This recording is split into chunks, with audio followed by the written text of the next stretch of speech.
G'day YouTubers, Rob back here again with the Type 3 restoration. Today, and as you can see I'm sweating, it's rather warm in the shed, it's probably 35 outside, so I've got the shop fan going in the background. Well, I turned it off for this. What I'm doing today is putting the external rubber seal around a pop-out window for a Type 3. I've done one and I've put it in, and then I've had to go back around it twice because I had a loop of rubber at the end, and I've worked out a way how to solve it. But first, let's go and have a look at what you need to prepare before you even start. All right, let's have a look.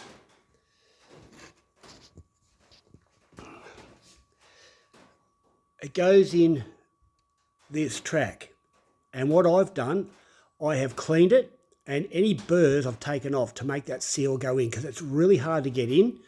But I've got a method now, and it's just by hand, but it's just getting yourself a little bit of silicone spray. That's what I did. It's magic. And we'll start doing it. So I'll set it up, and hopefully you'll be able to see what I'm doing.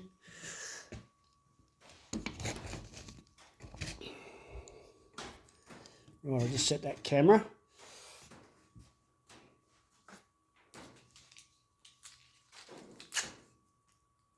So, what we've got, the rubber, and it's got a groove in here, and on here is a bulb at the end of the tail.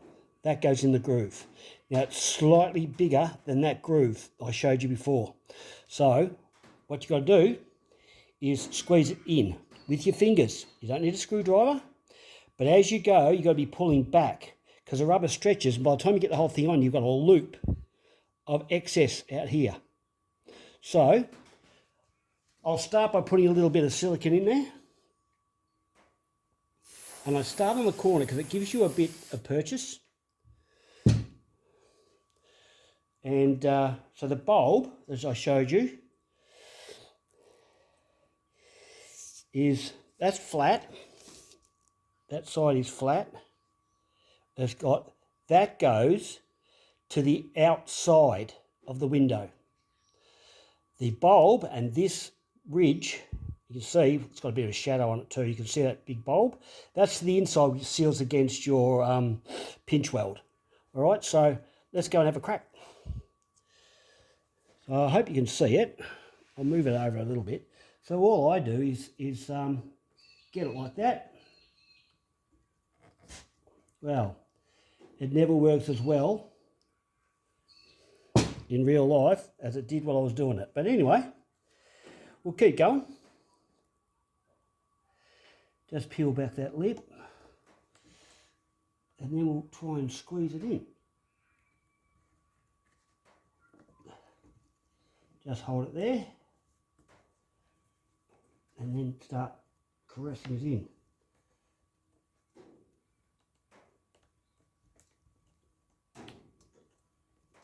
And you'll see when it goes in, because the little groove goes over the front. So it's not plain ball, this one. So we'll put a bit of lubricant on the rubber as well. And we'll start. Righto. That's it.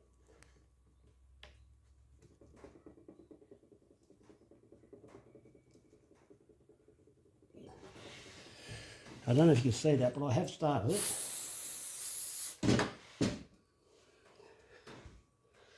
And then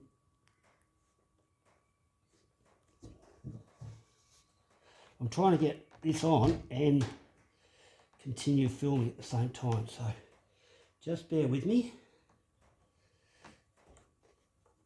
Around these screws on these pop-outs, it's a bit problematic too, but we'll keep going.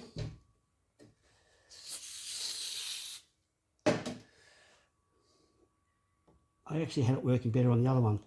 It's always the way, isn't it, when you go to try and show someone.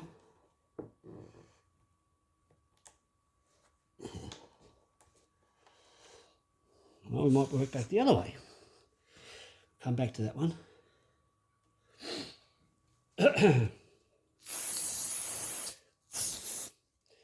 You don't need to saturate it. I just did that for the point of the fact that you probably will when you start. That shows you I'm right-handed. Right.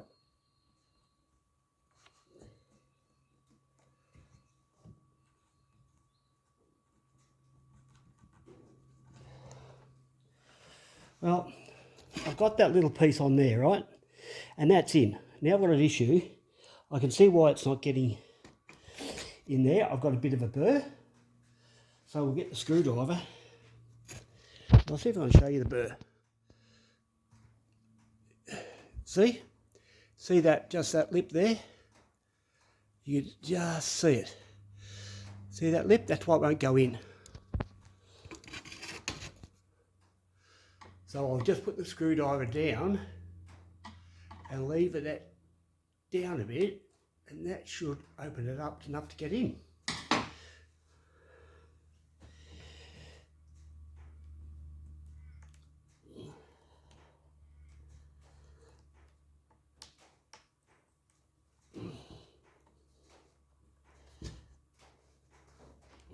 Put a bit more lube.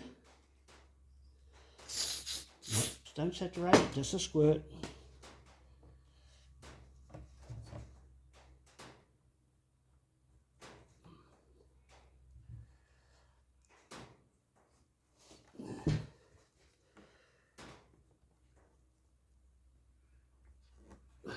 Right. Well, Murphy's Law says, I'm having trouble with this one. This is what you've got to play with and contend with. But if you just make sure that track is clear, mine on this one has got a few dings that I didn't notice when I cleaned it yesterday. But there's no reason for it not to go. So I'll keep playing. Whatever you do, don't break your glass. Because getting the internal, you reckon this is hard? Try that internal one. You'll need a ratchet strap for that to pull the whole thing together. I'm not even going to go there today.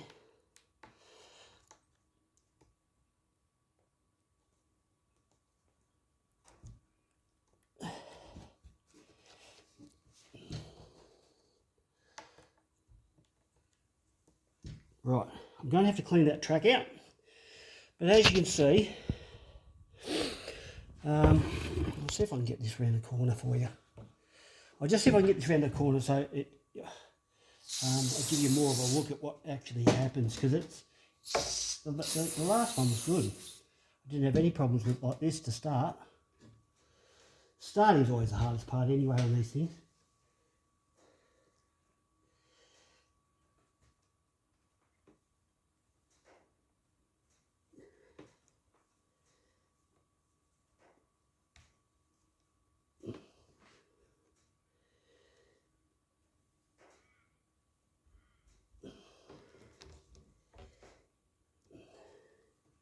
Right, well,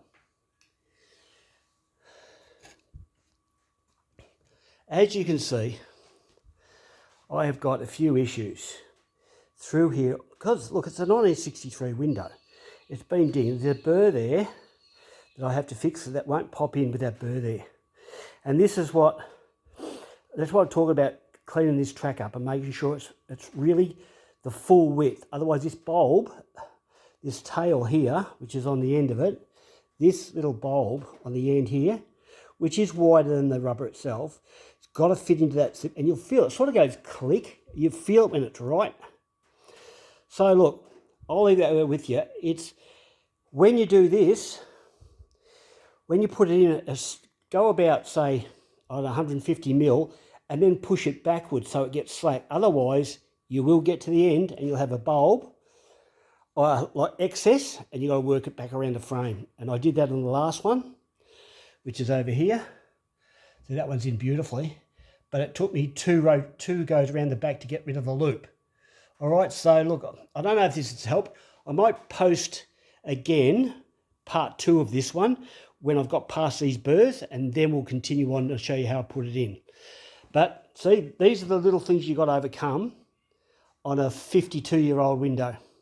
So well, what is it? It's 62 years old, not 52, 62-year-old car. So hope this has helped you, and we'll catch you next time in part 2 of this. Cheers. Bye.